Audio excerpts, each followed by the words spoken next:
Given his prodigious output, it's very hard to succinctly communicate the full genius of C.S. Lewis.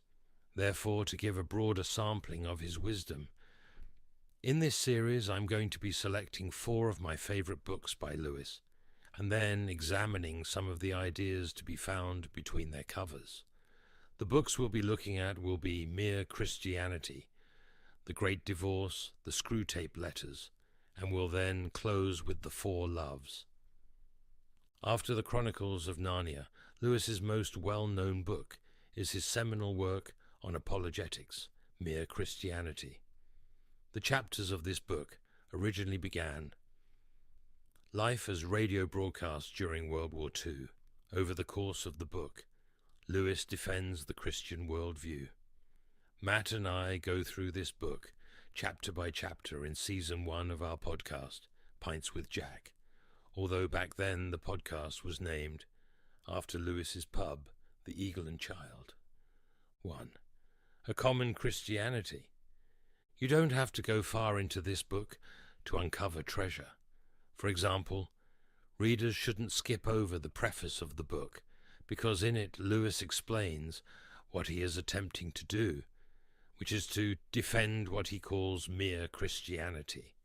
Jack explains that he's going to ignore denomination disputes and instead focus on explaining and defending the essentials of Christianity. Although some people describe themselves as a mere Christian, Lewis doesn't set up mere Christianity as its own denomination or as an alternative to the ancient creeds of the Church. He simply says that, ever since I became a Christian, I have thought that the best, perhaps the only service I could do for my unbelieving neighbors was to explain and defend the belief that has been common to nearly all Christians at all times. He felt compelled to do this because he thought that few others were defending this. Lewis argues that this mere Christianity is not a watered-down, vague, unsubstantial, lowest common denominator Christianity. Instead, he casts it as the highest common factor Christianity, held across denominations, and something which is both substantial and challenging.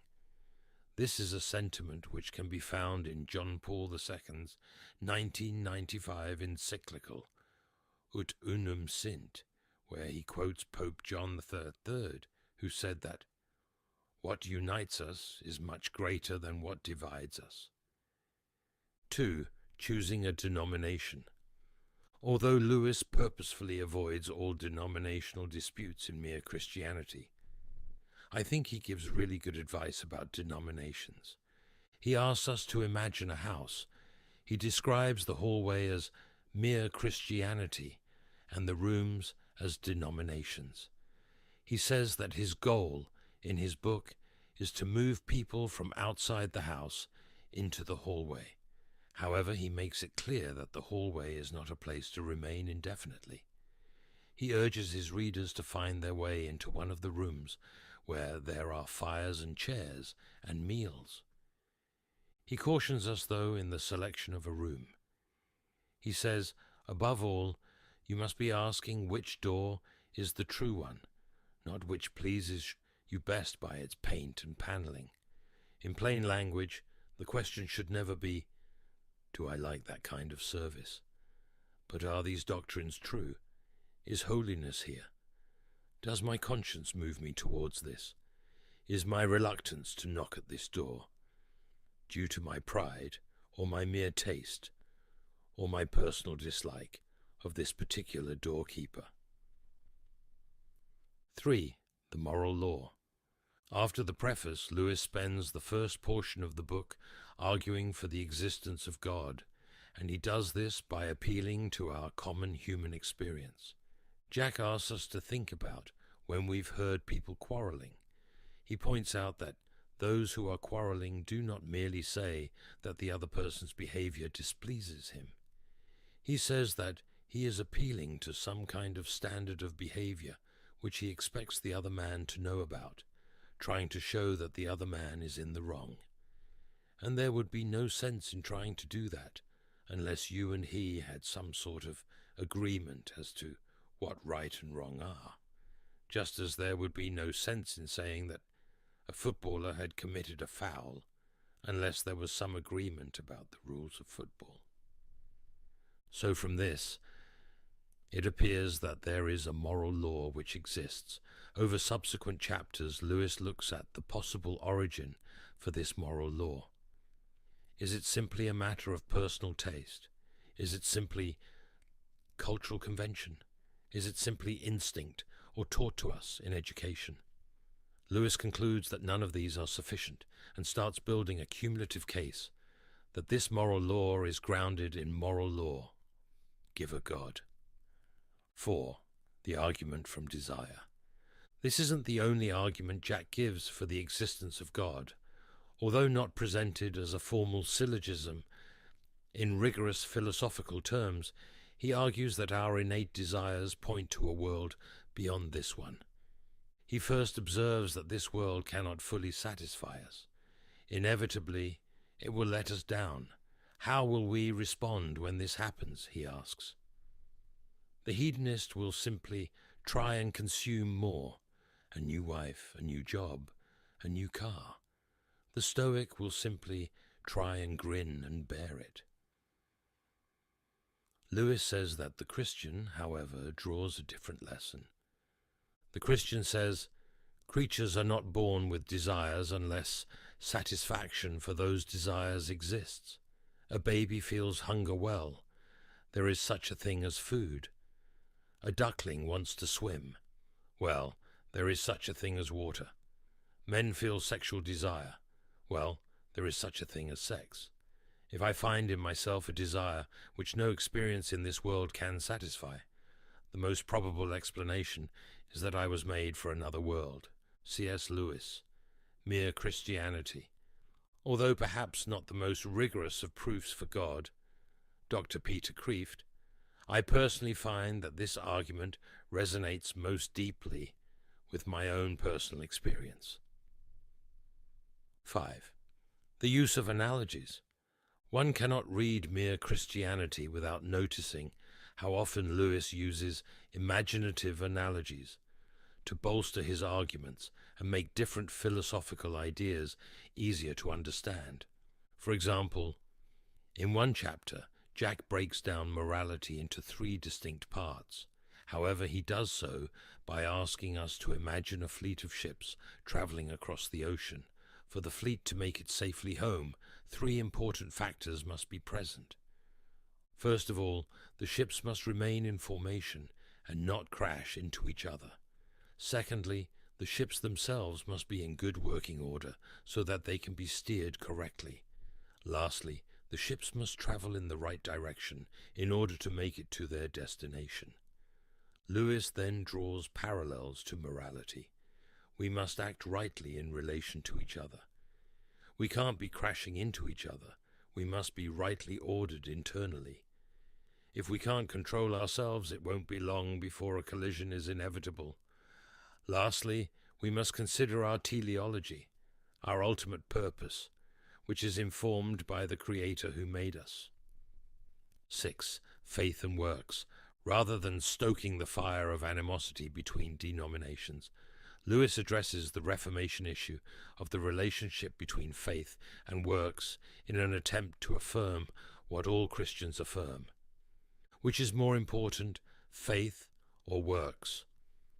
Lewis says that's like asking which blade in a pair of scissors is more important, discarding the caricatures of the Protestant and Catholic positions. He quotes St. Paul's epistle to the Philippians, which seems to synthesize both faith and works in a single sentence. He says, the first half is, work out your own salvation with fear and trembling, which looks as if everything depended on us and our good actions. But the second half goes on, for it is God who worketh in you, which looks as if God did everything and we nothing. You see, we are now trying to understand and to separate into watertight compartments what exactly God does and what man does when God and man are working together. And of course, we begin by thinking that it is like two men working together, so that you could say, he did this bit and I did that. But this way of thinking breaks down. God is not like that. He is inside you as well as outside. Even if we could understand who did what, I do not think human language could properly express it. In the attempt to express it, different churches say different things. But you will find that even those who insist most strongly on the importance of good actions tell you you need faith. And even those who insist most strongly on faith tell you to do good actions. C.S. Lewis, Mere Christianity. 7. Forgiveness. Mere Christianity is not simply a book of dry doctrine. Personally, when I read it, I often find myself challenged concerning the state of my soul. No chapter perhaps best illustrates this, better than the chapter on forgiveness. Lewis says that he used to think that the most unpopular doctrines of Christianity related to sex, but perhaps it is, in fact, Christianity's teaching of forgiveness. This might surprise us. After all, doesn't everyone admit that forgiveness is a wonderful thing? Jack says we say this when we are the ones seeking forgiveness. However, when we are the ones who need to do the forgiving, we complain and howl in anger at the injustice of it all. Quite rightly, Lewis reminds us that right at the heart of Christianity is the commandment to forgive our enemies. With Jesus' harsh words concerning those who refuse to forgive. However, Lewis doesn't leave it there.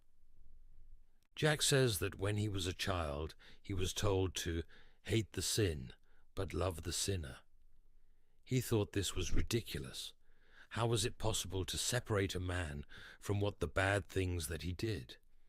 However, he eventually realized that there was one person for whom he had been doing this his entire life: himself. He considers Christ's command to love our neighbor as ourselves. I don't know about you, but I've always focused on the first part of that sentence, to love my neighbor. However, Lewis invites us to first consider the second part of that sentence, to love my neighbor as myself. How do I love myself? With a little bit of introspection, we realize that we don't always like ourselves or the things that we do. This means that when I love my neighbor, I don't have to pretend that he is nice when he is not, or that the things that he does are good when they are bad.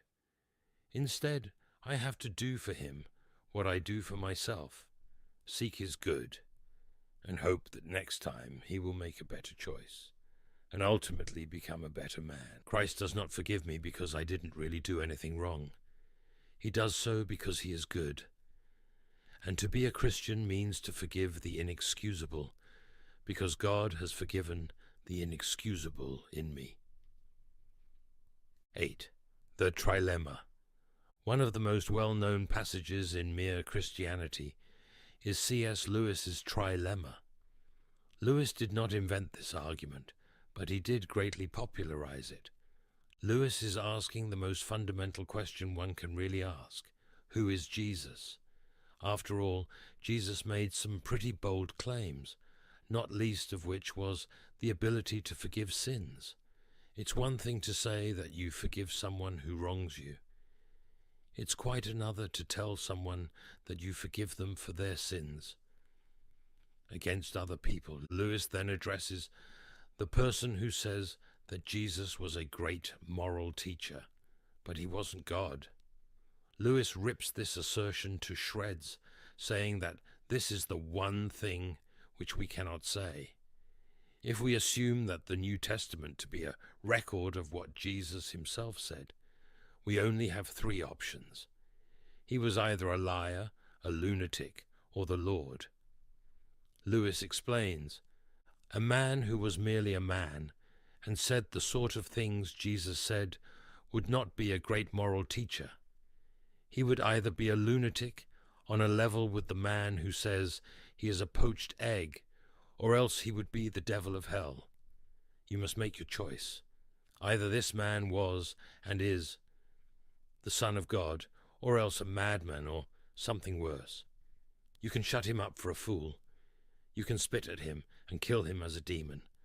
Or you can fall at his feet and call him Lord and God. But let us not come with any patronizing nonsense about his being a great human teacher. He has not left that open to us. He did not intend to. C.S. Lewis, Mere Christianity. Lewis liked this argument so much that he reuses it in The Lion, the Witch, and the Wardrobe. When Professor Kirk explains to the children why they should believe Lucy's story about finding a magic world in the wardrobe. 9. The purpose of Christianity.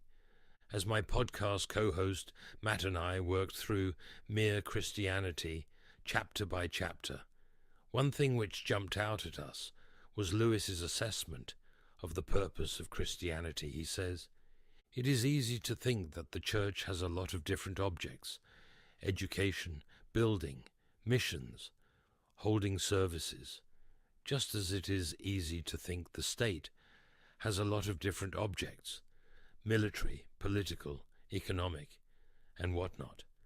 But in a way, things are much simpler than that.